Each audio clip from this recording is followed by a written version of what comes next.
They say paradise on Earth doesn't exist, but we've proved that wrong. Welcome to ClubMX, the world's premier moto training facility. Located in Chesterfield, South Carolina, the 260-plus acre lot is not only the home to muc-off FX R Club MX Yamaha race team, but also over 30 amateur riders from ages 8 through 45 plus.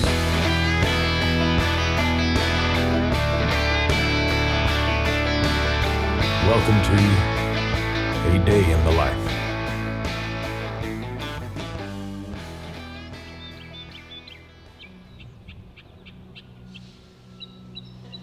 You're going to be like, what's wrong with that bottle of vinegar? Well, that's all the benefits. That's the mother. Mother's hanging out there, shake the bottle up, a little bit of that. You can make some really good salad dressings out of it. Apple cider vinegar for you young guys is actually a little bit sweet. How did you guys find out about Club? So we were actually watching either Outdoor or Supercross on TV, right? Well, it would have been Outdoor. So we were watching Outdoor right before our wedding, which was this past July. And a picture of Mike popped up on the screen. They were talking about Club, and his last name is Bonacci, and my maiden name is Bonacci. So Pat asked me if I knew Mike and if we were related. So that guy looks a lot like your family. Like, do you have someone in motocross that you don't know about? So anyway, we're basically distant cousins. So we got a kick out of it. We get married, and we found out that we made the Loretta Lynn's roster the day before our wedding. So we were all excited. We had about a week to get ready for Loretta Lynn's after our wedding day. And so we head down there, we're in Tennessee, and we see Mike there. You know, as we're sort of following the steps, once we went to Loretta's, we both sort of fell in love with motocross, and we knew we wanted it to be a big part of our life and lifestyle. So we started sort of formulating our vision of what our life would look like together as a newlywed couple and what we wanted to build for ourselves. And so we got this crazy idea to go train motocross full time and like really go all in on it. And so meeting Mike sort of just was like this little breadcrumb of like, hey, why don't we follow this? What about Club? Why don't we go down there for 3 months and train full time? And so it sort of seemed like a big idea at the time, but we reached out to him and he's like, yeah, come on down, you'll need a camper. And we're like, okay. And so we bought a camper and we came down. And he did not think that we were going to. Yeah, he was surprised when we actually showed up, which was cool, but yeah, so that's the story of how we ended up here. So it's been about 3 months and we're just now got it dialed in on the week that we're leaving now. I'll get up at about 7:15, kind of get ready for the day, head on up to the gym with Ross for our kind of like workout and warm up, and then come back down here and do what we're doing now. Take the bikes out, get everything ready, make sure that air filters are clean, oil's changed and ready to go.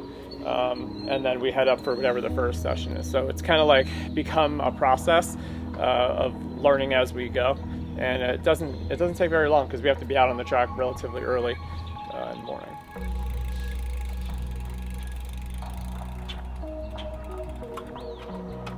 I'm surprised you don't own a pit bike. I'm trying. It's not so much for you, but for the wife. Exactly. I'm trying. It's not that far away. I think like I'm slowly working on it. So right now I'm just breaking up our last YouTube video into some reels and shorts that we can post on Instagram to continue promoting that video to our Instagram audience. So that's what I'm doing today.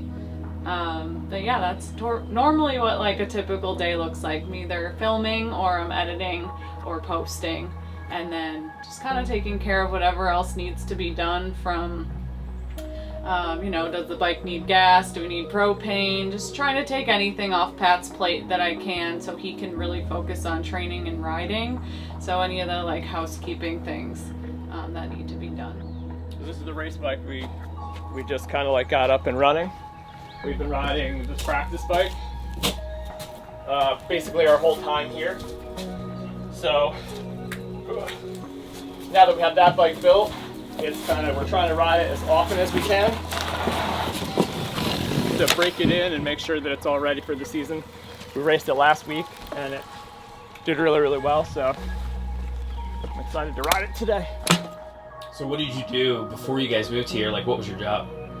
So prior to this, I was a wedding and event planner. So there's a lot of similarities to being like the video recorder, like videographer, because I used to be kind of in the background of a wedding, kind of observing and watching the moments that would be happening. And so I'm sort of doing similar things to what I was doing before, just in a different context. So I've entered sports world now instead of wedding world.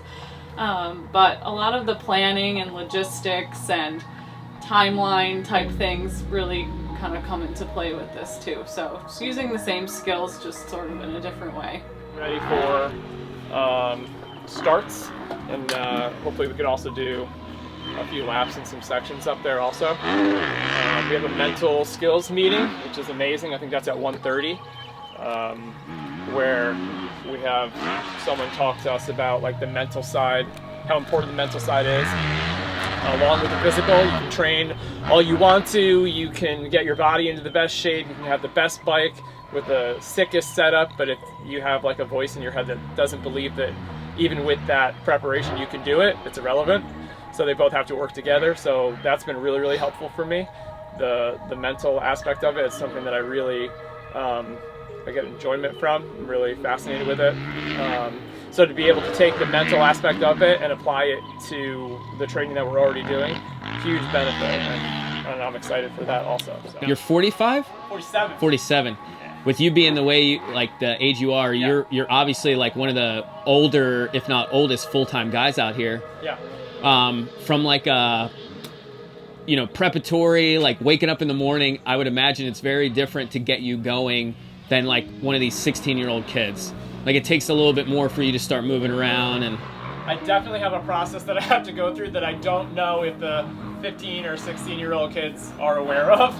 And when I compare like what I have to do now to like old versions of myself when I was racing, yeah, it's night and day. And it's funny how like you don't know what you don't know. So when I didn't have to worry about my joints or how limber I could be in the morning, you just don't think about it. You just go about your day. But today, with the amount of training that we do, and the running and the gym and the strength training, that level of taxation on your body, the recovery is really probably a bit more important for me, I dare say, than maybe some of the younger racers around here.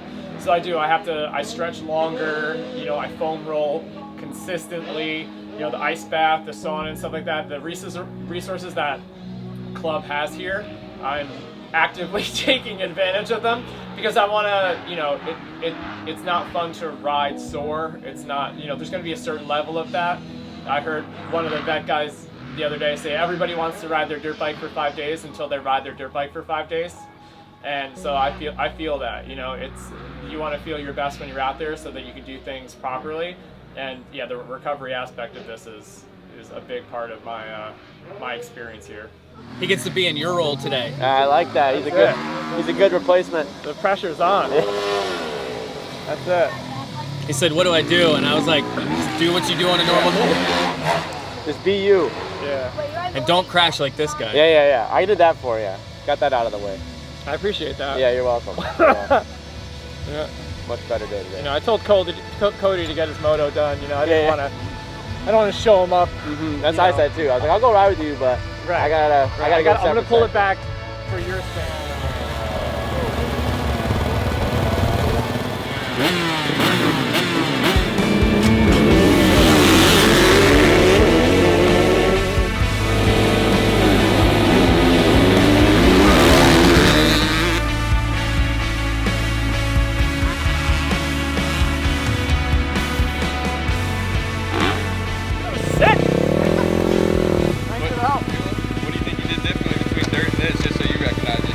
I was like even more calm. Yeah. Like try to be more calm, knowing that just be calm and like roll it on instead of, Yeah, I like it. Good deal. Yeah, mellow throttle, and then whenever you go to launch, that's when you're aggressive. Yeah, and then right there I was able to kind of, oh yeah, that's right, we got it. front wheel carry nice. All the best. Thank you. Do it again. Do it again.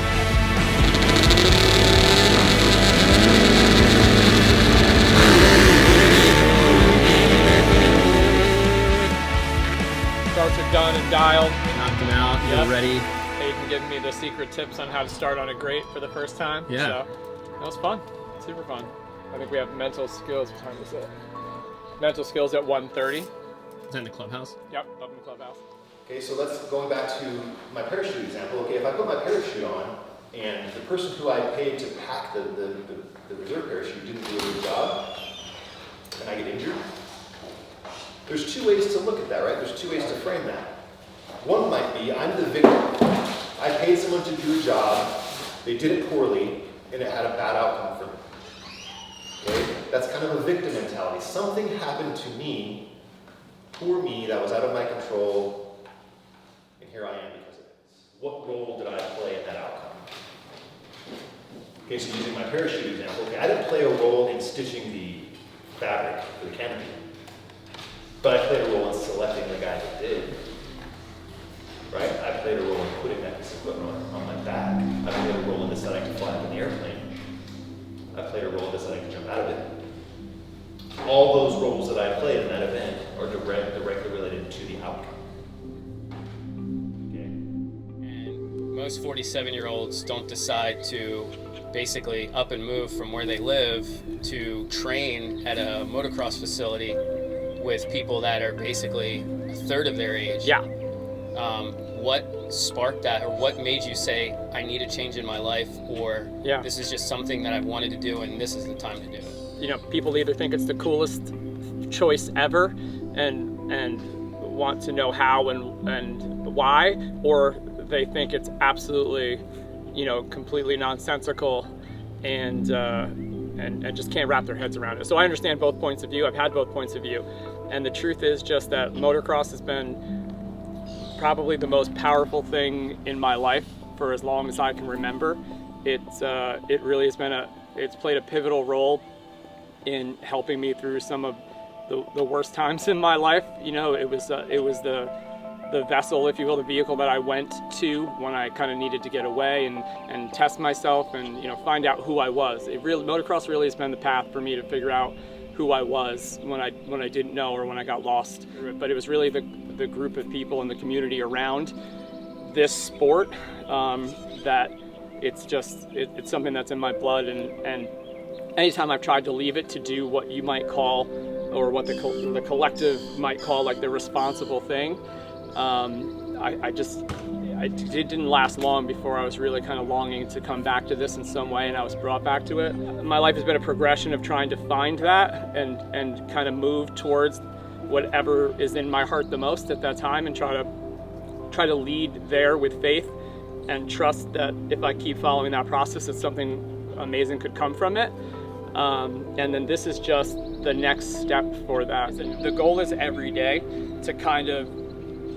to use this lifestyle, if you will, the motocross athletic team lifestyle, to become the best versions of us that we can every single day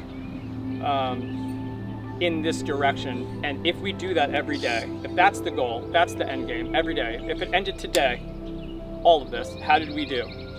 What we're finding through the YouTube channel and through our videos is that it does seem to hold true to like our philosophy of life, and that is that if you just show up and be yourself, follow your heart to the best of your ability within your situation, and if you do that, you'll inspire other people to do the same thing. And that I think is the biggest benefit to what we're at least trying to do, is we're seeing other people that are seeing how crazy this idea seems, and they're showing up in their own lives and in their families and in their communities in ways that maybe they wouldn't have. So if that's a byproduct of what we're doing, that is part of the end goal.